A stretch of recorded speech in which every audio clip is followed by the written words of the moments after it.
Hi, U.S. history students. Hopefully you guys are having a beautiful day.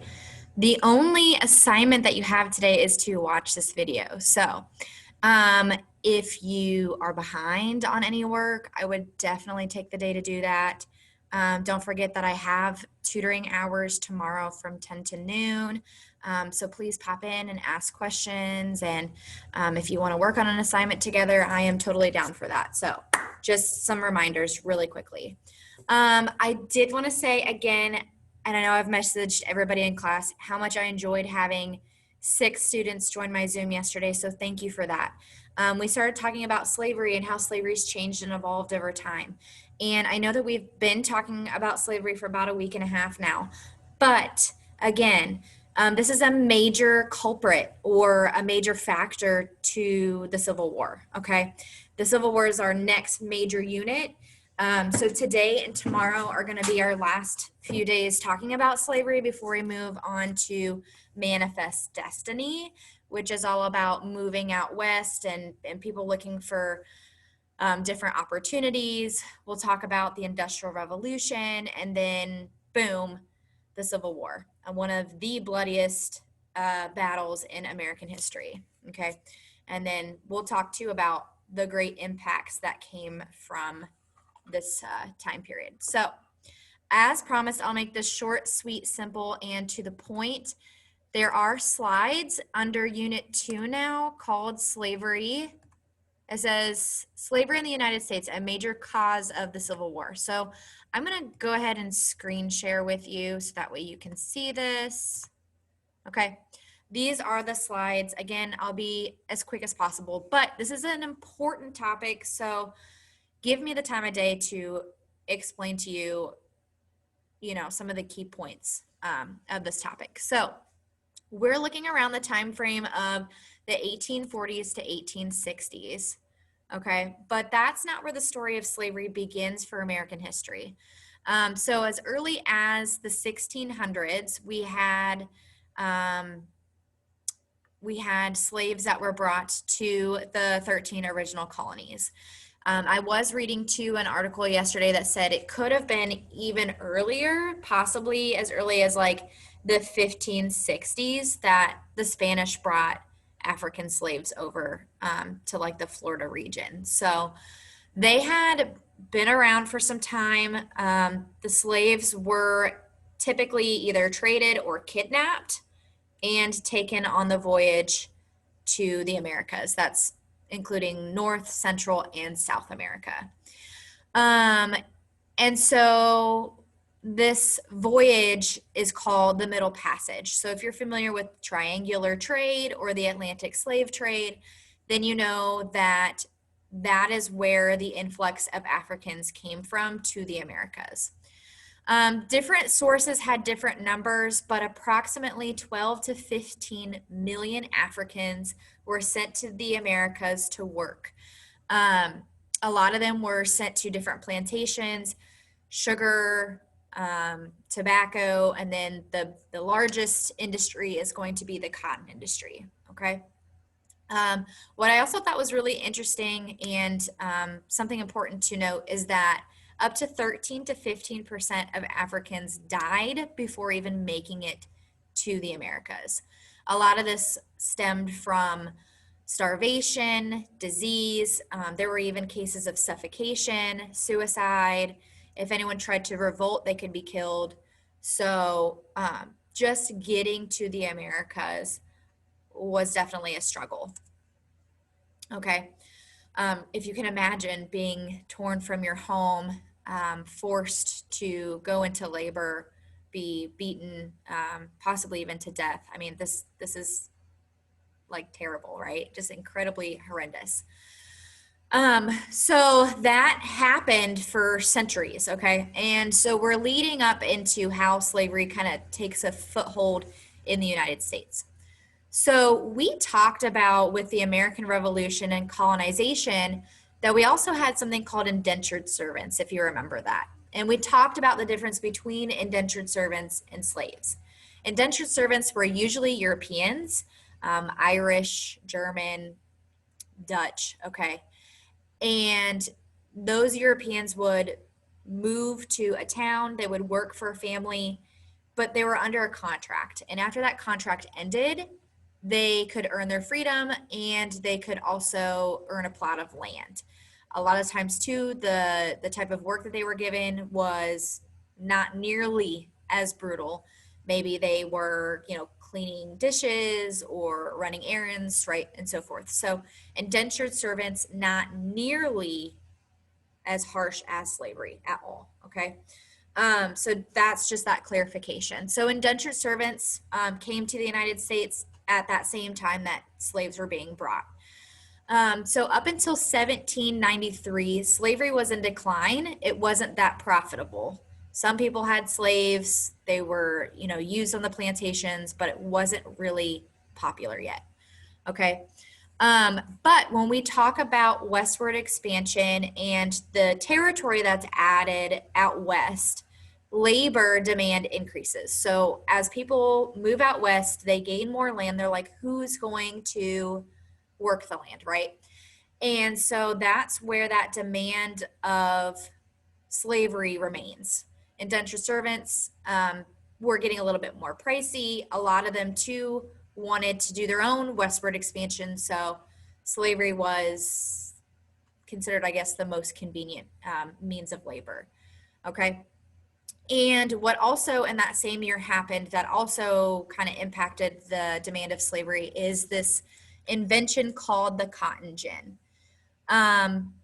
It's been estimated that this tool could work up to 50 times faster than the human hand.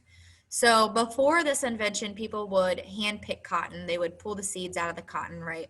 And that can be long, tiring, and tedious. It was still used in that manner, using your hands. Oftentimes, obviously, the slaves were the ones doing this work for hours on end. But this tool made the production boom. Okay, and so the cotton industry will just it becomes ultimately like a kingdom or an empire of American economics. So just to show you kind of just how much cotton really drove the South at this time, I wanted to show a map, and it says Southern cotton production in 1820. So it says major production areas. Notice it just has this like little red dot here in South Carolina, and then it says other production areas, and it's kind of splotched throughout the South, right? Remember that Missouri and Arkansas territory is here. They haven't earned their statehood yet in 1820.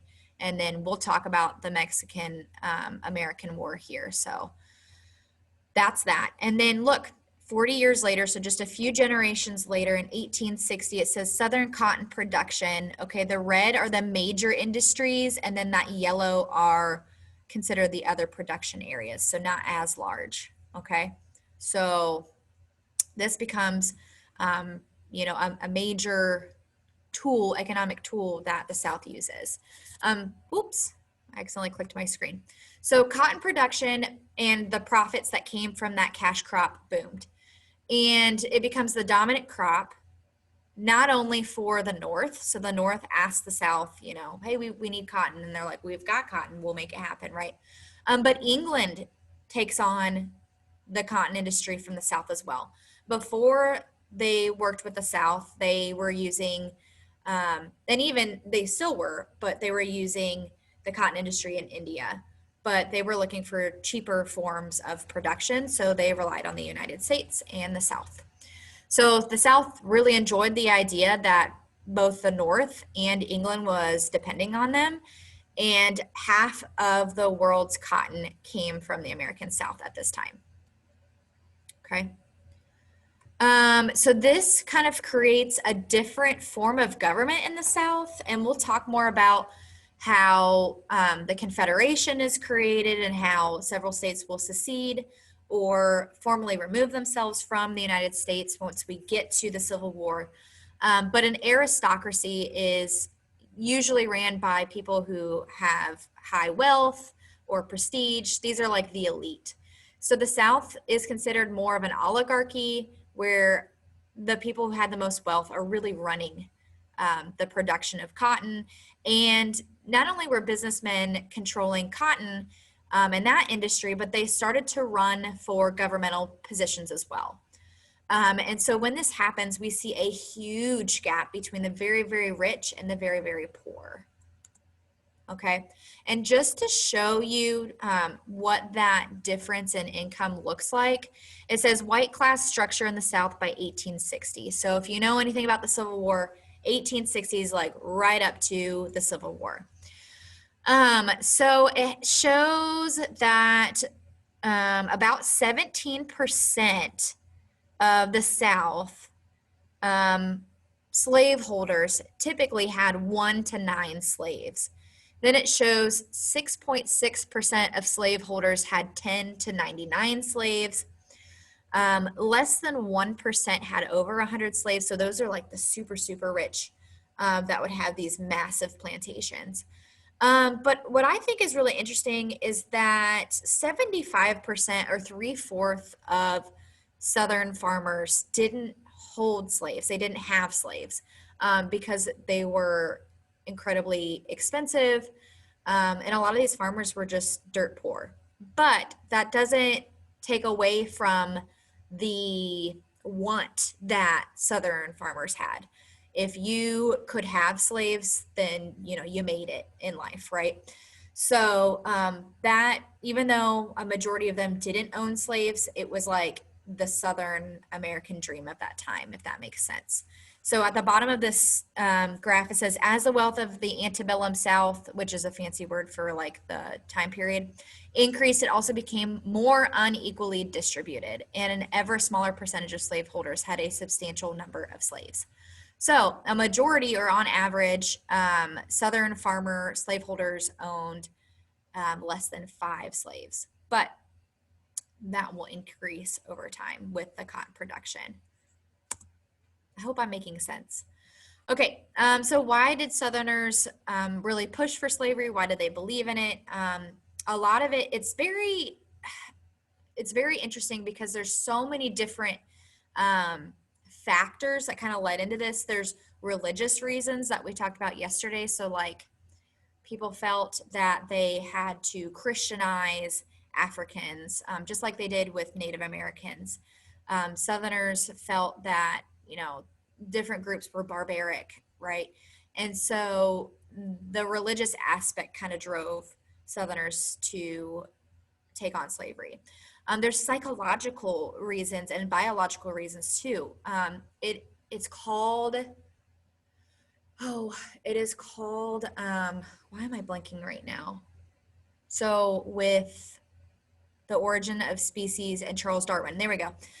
Sociological Darwinism. So at this time, there wasn't a lot of like science behind psychology and biology.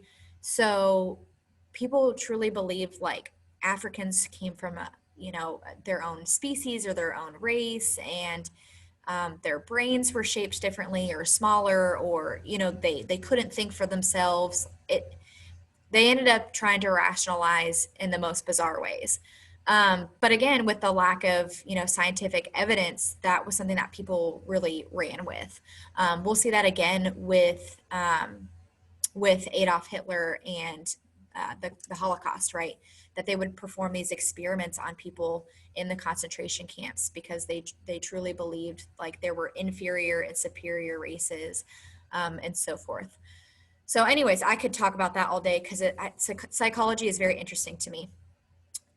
But a lot of the Southerners hoped to have their own plantation one day, live off the labor of slaves, and have this major lifestyle change for their families.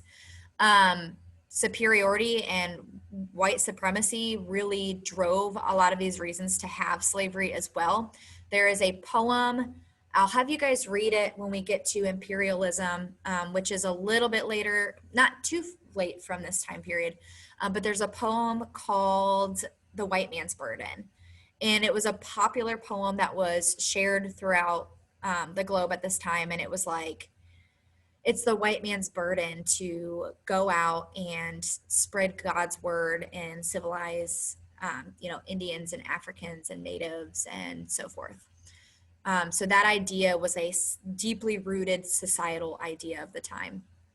Anyways, By 1860, there were more than 4 million slaves in the United States, and this number quadrupled within just a few decades.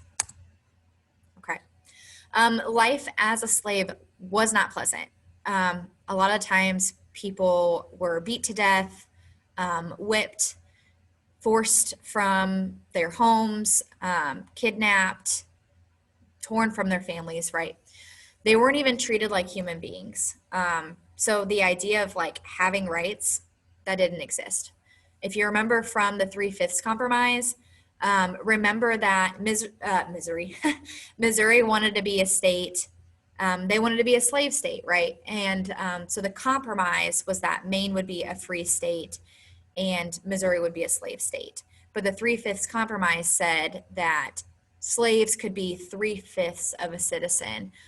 That way the South had more representation in their voting. But anyways, so a lot of slaves were auctioned like horse or cattle. They had physical inspections done of them. They might show up naked in front of people, and they would have like physical exams right there in front of everybody. Their teeth were checked.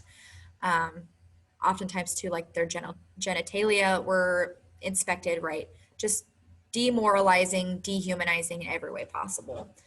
Again, families were split apart. A lot of times they were treated like property, and but the experiences themselves could differ between what family you were sold to or what region of the United States you were sold to, and then how your master treated you. So there are different stories out there, and I do want to share some of those stories with you this week and a little bit next week as we dive into westward expansion. Again, no rights or protection for slaves. It was illegal to educate them. They didn't want slaves to be able to read. I want you to think about that. Why would white Southern farmers not want slaves to read? Okay, I'm not going to give you the answer yet, but I want you to think about that. Because education and knowledge is power, right? They're not allowed to legally marry. They could not testify in court, so they had no legal protection whatsoever. And then again, they were not paid and were commonly beat. Okay, so by 1860, they had a region of the United States called the Black Belt, and this is the majority of states that had Africans living there. That's Georgia, South Carolina, Alabama, Mississippi, and Louisiana. Up to 75% of the population was Black in these regions at this time. Again, 1860 leading us up into the Civil War. Most slaves were raised in two-parent families, and then we'll see an adoption of a new culture, and that was the mix of Christianity. Makes sense because a lot of the masters were Christian, right? But also they adopted a lot of African traditions from either their generation or prior generations. Okay, so I'm just going to simply give you the names of these narratives for now, but we'll spend some time hearing more of the voices of these experiences that slaves had during the time. So 2 of them are actual narratives or stories from slaves themselves, and those are, there's a lot more, but these are just like the most famous ones. One of them is called The Narrative of the Life of Frederick Douglass. So Frederick Douglass will end up being a freed man and will play politics. So we'll talk more about Frederick Douglass as we go. But then there's another one called Solomon Northup, and he writes about his experiences as a slave as a young boy. So those are really popular firsthand experiences that people wrote about during this time when they were slaves. And then this one's written by a white woman named Harriet Beecher Stowe. Maybe you've heard of it before, but she basically writes stories in this book called Uncle Tom's Cabin about experiences that slaves had. So she didn't experience it, but she got the ball rolling to really inspire more and more people to join the abolition movement for slavery. So, okay, it is actually time for IPR and I am running late. So that is that. That's all you have to do for today. Please take time to work on your assignments if you have not done so. Have a good day.